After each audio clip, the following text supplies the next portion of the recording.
macabre animations with obvious undertones of horrible things, watch enough and the story begins to form.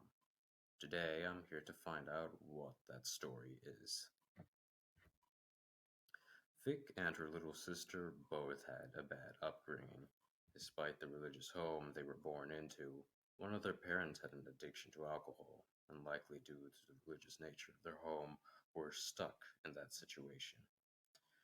Vic really spends her time outside, wading her feet in the lake in this turbulent time, until she meets a hooded figure who stands around the river, ominously spending time in and near the lake. I know that this sounds like it came out of nowhere, but hear me out. In I Miss You, among what seems to be the events of the past, we see this, which says Big Sister, as mentioned in this comic. Thank you, Doxa, for the soul. And, and it implies a sort of death, which we see in the Insanity videos, and it also parallels the eyes that we see in You Can't Escape, possibly explaining You Can't Escape as Vic being forced to come to terms with her mortality after leaving the hospital. As if to pull her out of hell, the hooded figure returns and brings Vic into the 12th. Cult led by the spiked Shadow, who was actually a religious figure in the community. He mixed Christianity with Buddhism, demanding a sort of perfect forgiveness from his followers, especially for what he does.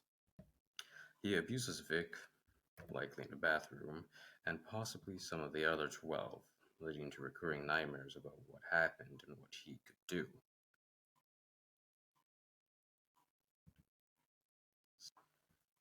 Some are benevolent to Vic and warn Vic to leave, but Spike Shadow threatens the group with the prospect of hell if they leave, and that they can only be resurrected if they're crucified. Vic tries to get help from others, but it is in vain. Spike Shadow chose her strategically to make her look delusional. Vic tries to live a normal life, but the memory of what happened never leaves her, becoming part of her. This leads Vic to consider suicide, but she realizes that this isn't winning against Shadow. His end goal is her death. Eventually, the nightmares get so bad that Vic starts getting hallucinations again, and she puts herself through attempted periods of forced sleep deprivation. What's worse, she's in college at this point in time. She also visits a patient in the very hospital that she was in a child, but this is when Spike Shadow comes to take her.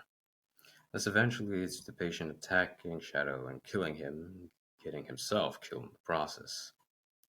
This gets Vic back into the hospital, now alongside her little sister. Time passes and eventually the hospital shuts down, leaving Vic to find her own way home.